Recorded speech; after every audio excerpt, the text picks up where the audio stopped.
even the lower skilled, lower wage workers, we are easily seeing a $5,000 to $10,000 loss as they walk out the door. Even if we conservatively measure that as just 5,000 to replace those folks, a company with 500 employees and a 50% turnover rate is spending about $1.2 million on turnover every year. So a lot of CEOs are coming to us to answer this $1 million question of what in the world do we do about it? Now, we all want, of course, to make these changes and get the ultimate results, which is higher profitability, improved culture, and increased productivity, right? Whether you are a healthcare organization providing great quality care, or you're a services provider or a product manufacturer, we have all got to get our productivity up to where it needs to be to provide the greatest quality, right? The greatest quality care, quality service, quality product, whatever that may be that we're ultimately trying to do. So, if we want to increase that and continue growing those things and really even just stabilizing or getting us to a manageable, sustainable position, I want to ask you to visualize what that would look like, right? What would it look like for your organization if you could even lower turnover right now by 10% from where it is? If we could keep those folks longer and not have to deal with replacing so many people and onboarding so many people and training and mentoring so many people, what would that look like? Right? Can you visualize? In many cases, it actually means that so many other things would be resolved, that we would not have quite as much stress every single day trying to fill those roles. We would not have quite as much stress. Certainly those costs are going to go down. Certainly our productivity and that quality that we talked about is going to increase. So what do we have to do? What do we have to do to get there?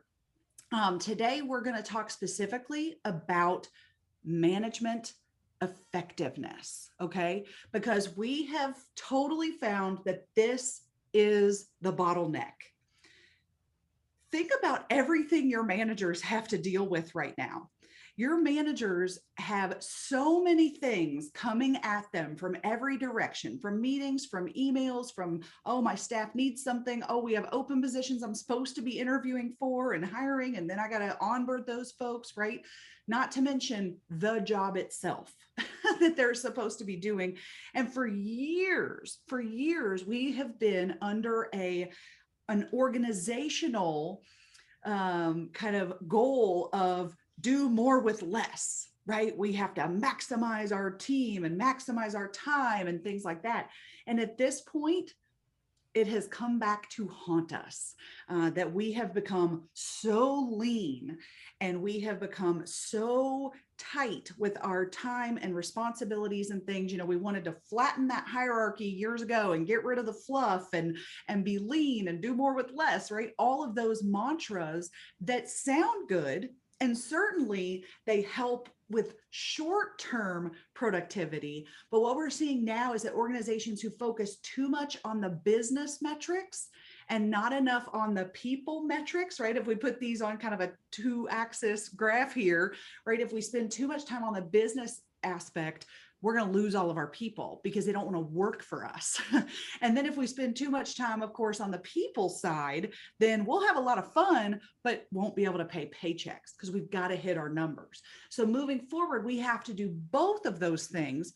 And we have absolutely realized that we have to focus on the management effectiveness, and getting those folks, your supervisors, your managers, your directors, your leads, right? Whatever you call those folks who have direct reports, we've got to get them to a higher level of effectiveness because they have the ultimate influence on whether a person stays or goes. So I'm going to talk to you about 3 things that we must be providing to our management. Okay. Now, if you're management, listen up and take this conversation back to your executive team. But today I'm going to focus this on the executive conversation around what do we need to do to get to where we need to be ultimately from a staffing stability and organizational sustainability standpoint. So we have found that the managers really must have three things to move forward, and we can't do it without all three, or we're gonna miss the boat here. So we've got to get valid data. I'm seeing a lot of organizations do kind of blanket approaches on things of, oh, well, everybody, wants more money, so let's just do a bonus out to folks. When really folks wanted paid time off. They just want their regular schedule back and not mandated overtime anymore. So we really have to know our people. And I'm going to dive into that in just a moment, but we need valid data. We've got to stop operating off of assumptions and hunches or one size fits all. We've got to figure out who our people really are. Now, you guys know I do a ton of generational work and have been talking about that for years, about even millennials, even Gen Z. One size does not fit all for that. So we've got to get better data. We have got to provide proper training, effective training for these folks. And ultimately, and I know this is easier said than done, but I've got some strategies around it. We've got to give our managers time to be managers, not just producers on the team that have their own responsibilities, but we really need to give them back that manager time, because it takes time to get to know your folks, to do one-on-ones, all of that. All right. So we've got to have these three things. What happens is if we're missing any one of them, right? It's like the stool, three-legged stool. If you're missing any one of them, you're going to fall on your, what. So if we look at somebody, we look at a manager who has the information, okay, I know my people and I've validated all my assumptions here, and I have training. I know how to give feedback. I understand millennials. I got this, right? But if they have no time to execute, that is good intentions alone, my friends, because they want to go talk to their people. They want to work on it, but they're so inundated that they can't even get to their people. All right. If we just have the data and time to execute, right, time to go talk to my people, I see time and time again, poor, ineffective execution, because the folks haven't been trained on understanding today's new workforce, or understanding how to give feedback, how understanding the process of conflict resolution, those kinds of things. And then, of course, if we have only the training and the time, but we're running off of assumptions, that's where we're going to miss the mark. So that's where we're going to try something. I just talked to a group the other day that implemented kudos cards because they thought that people wanted, which their staff said, we want more opportunities for recognition. So they implemented this system across the organization, but they said it fell flat because it wasn't individualized. They didn't really look at, who wanted more recognition. It wasn't just everybody. It was certain pockets and departments and certain types of people that were looking at that, which, if that's the case, if somebody wants more recognition, where does that have to come from? The managers, not a software. Okay. Now I love recognition software. Don't get me wrong. If we can use lots of different avenues and different things, that's great. But it's also as simple as, you don't need fancy things if you have great managers. All right. So let me walk through these real quick, just kind of deep dive into these so that we can get to ultimate management effectiveness. These are the tools that we have to give our managers if we're going to get where we need to get with retention. All right. So data. Do your people know their people, right?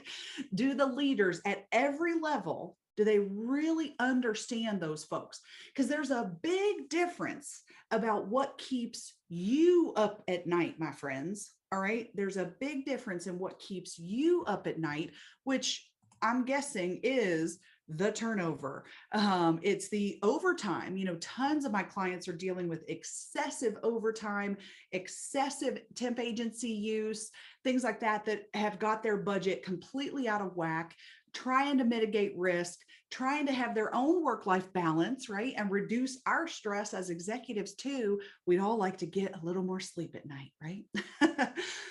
So we understand what's keeping us up at night, but let me ask you this. Do we know what's keeping our staff up at night? Do we really understand, particularly in this really challenging year, friends, do we really understand the stressors that they have had, pre-pandemic, during the pandemic, as we come hopefully out of the pandemic or move forward, however we have to move forward, what does that look like? Because a lot of our staff, particularly if you have lower wage frontline workers, the things that keep them up at night may be completely different than what keeps you up at night. It may still be money, but it might be money to keep the lights on, right? It might be that gas prices are going up, which means I don't have as much for groceries this week. It's certainly, we've always dealt with issues around childcare and transportation and things like that. So really getting the data to understand our people and avoid a growing disconnect that I'm seeing between leadership and the front line of just not living in the same neighborhood, not going to the same schools, not living in the same world, really. All right. So we have to avoid that disconnect. And one of the great ways to do that is actually to build either a retention task force and or hire a retention specialist. Now I'm talking a staff person, right? I'm talking part-time or full-time, and create a rule around this, because everybody's just bringing on another recruiter. Now I love recruiters, and I understand that if we have a lot of positions to fill, we probably need a full-time recruiter to do all those interviews. But if you have a part or full-time recruiter, I certainly hope that you have at least a part or full-time retention specialist as well, that's figuring out why do people leave, that's really looking at the data and then figuring out ways to do retention initiatives that are not one size fits all, right? That can go across different slices of the organization. All right.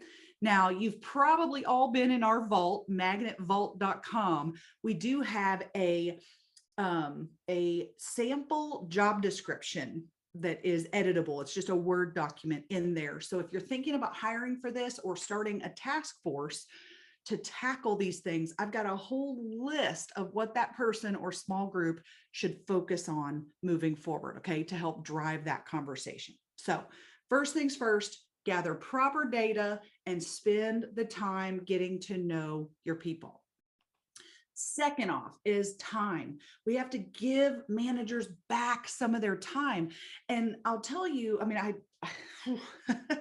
I get that seems nearly impossible, but if we cannot start pruning some of the things off of our managers' plates and start delegating that out to other folks, or just prioritizing in a better way to realize that we cannot do it all. If you want to do other initiatives and new things, maybe something has to go on hold for a while because the managers truly are already maxed out.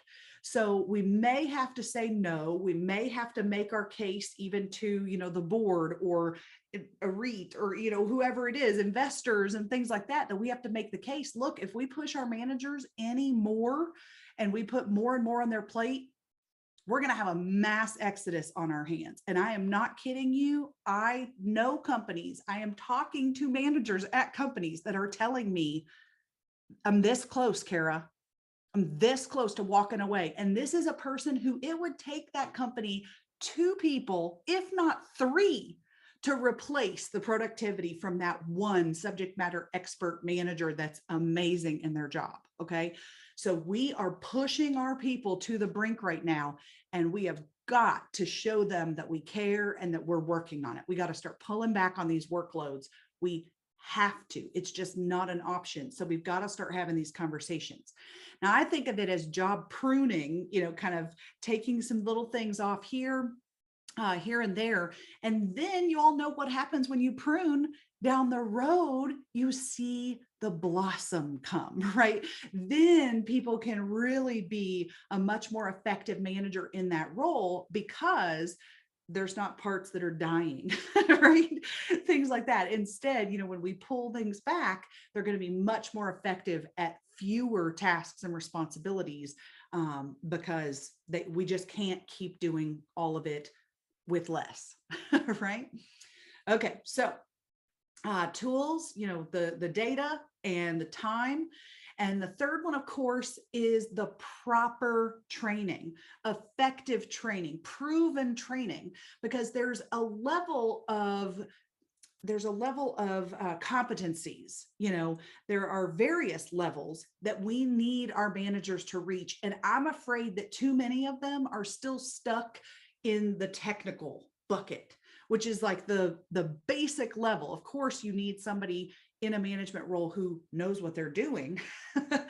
But I'm afraid that many of them have not been able to grow in their leadership competencies, many of them because of the time, right? So we have to make sure that we're giving them the tools and the proper competencies to handle being a leader beyond just the technical skill set of doing that job, whether they're a nurse, whether they're an engineer, whether they're a safety manager or whatever it is. We've got to get them above just knowing the job. All right.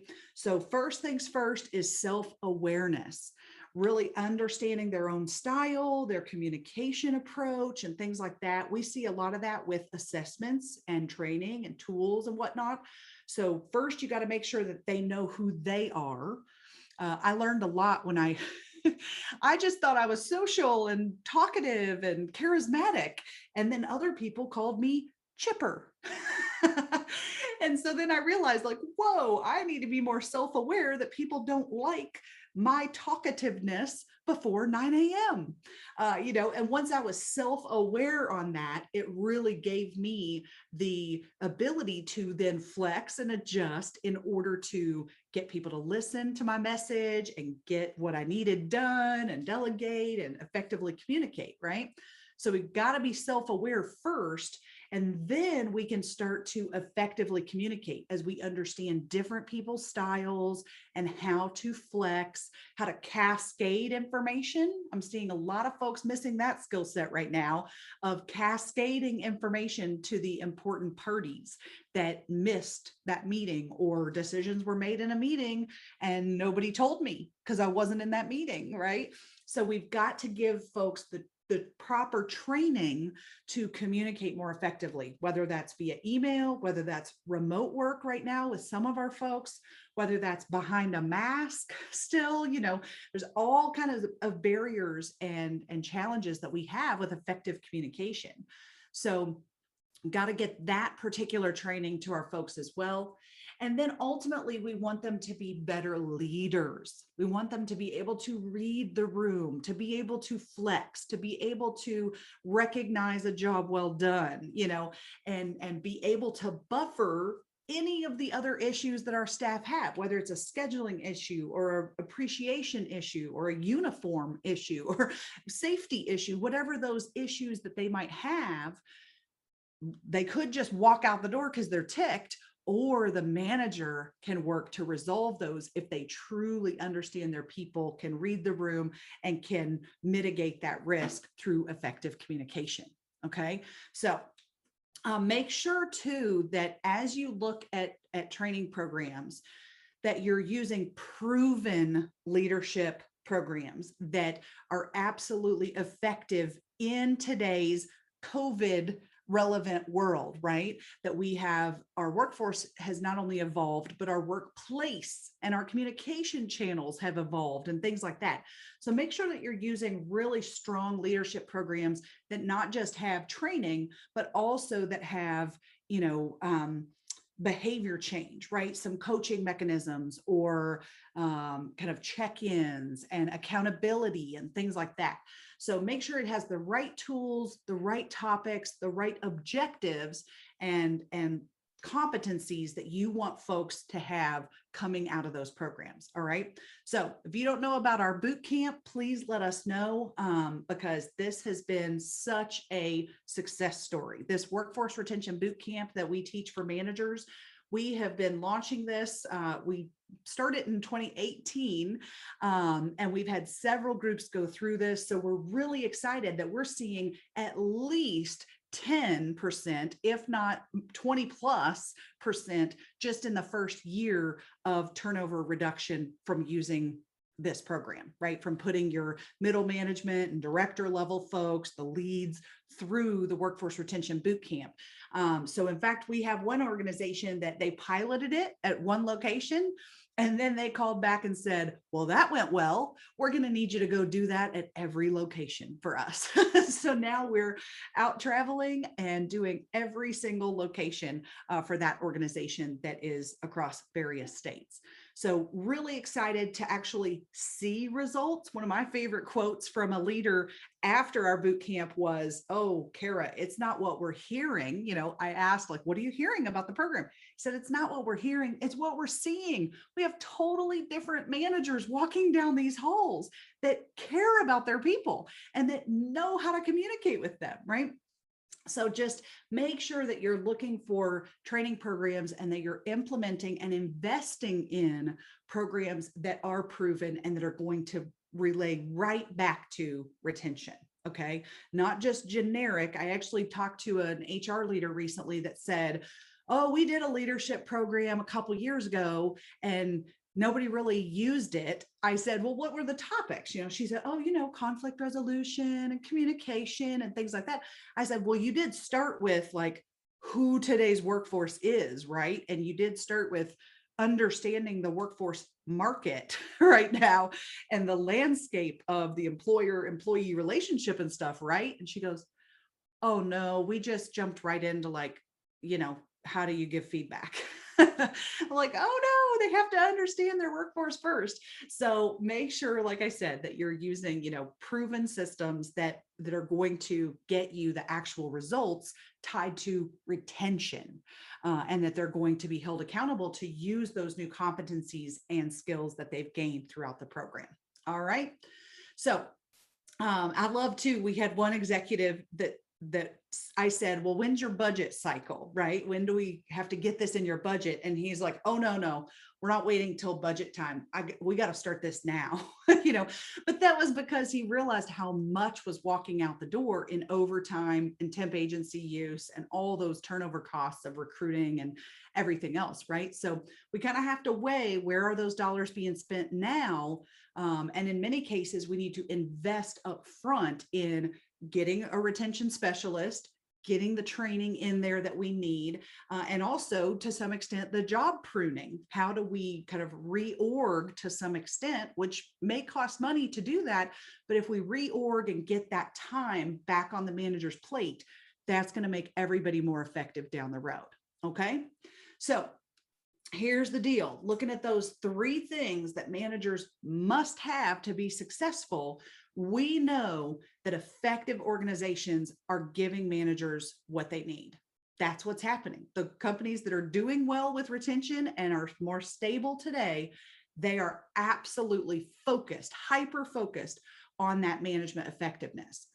We know that effective management reduces turnover, right? I just mentioned all those other reasons, whether it's scheduling issues or recognition or, whatever people are complaining about. A lot of that can be resolved through the management relationship. And then just be careful. I do want to give you a little warning here. Effective managers fade over time. So just because we did DISC assessments 6 years ago, or we had a leadership development program, had being the operative word there, we need to make sure that we are continuing to provide those resources over time. Because if you have a manager that had tools and training years ago, but they don't know the new workforce and or haven't kept up with those skills and competencies, their effectiveness can fade. And chances are you have hired or promoted new people into positions without their, without them having these tools. And so thus their effectiveness is not probably where it needs to be. So ultimately here, I just want to ask, what is your plan? Right? I know that we are completely up to our eyeballs in operational hell right now of just getting things done, right? Getting the shifts filled, getting products out the door, or hitting all the regulatory requirements that we have to do. It is a difficult place, my friends, right? We're in a really tough spot. But I assure you that the ultimate bottleneck that we are dealing with right now is management effectiveness and managers' time and attention.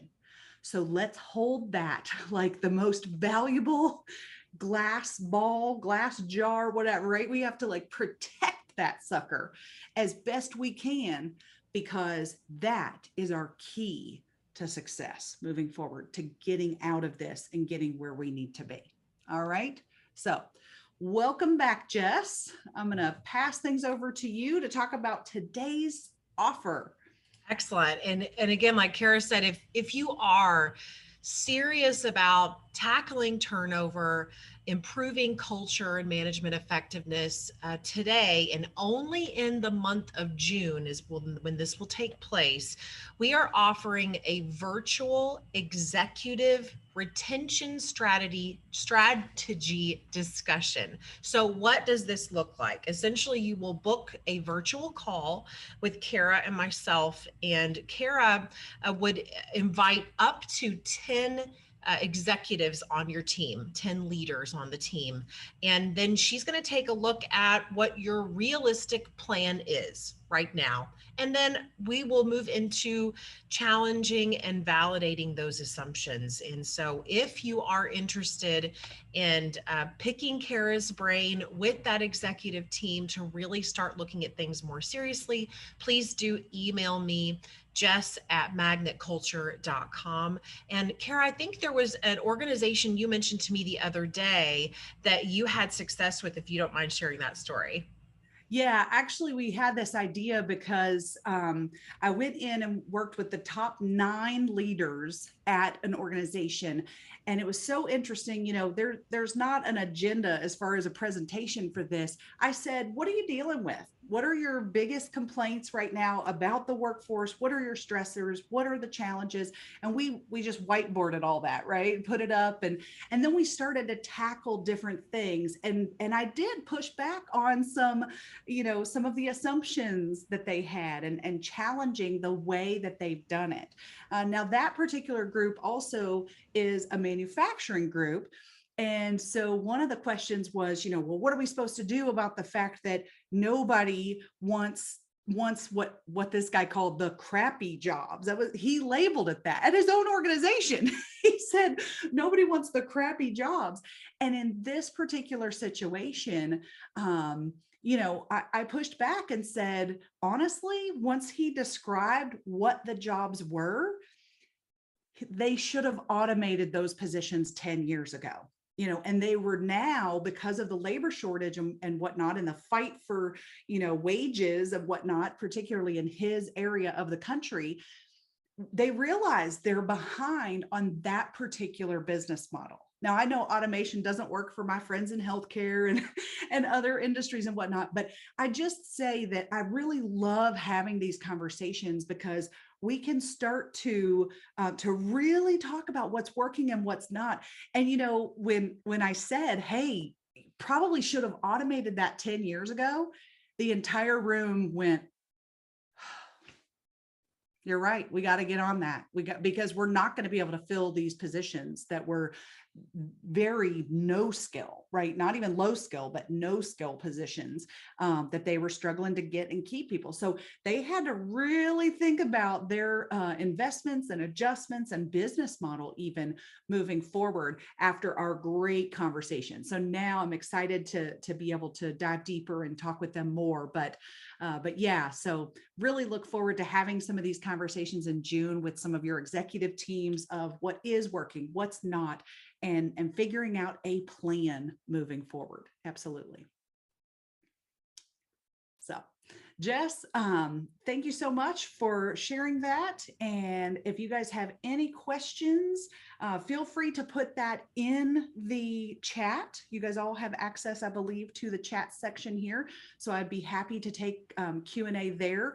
And this session is going to be on our YouTube page. So make sure that you subscribe to our YouTube page if you haven't already. Give us just a couple days to get it all edited and posted.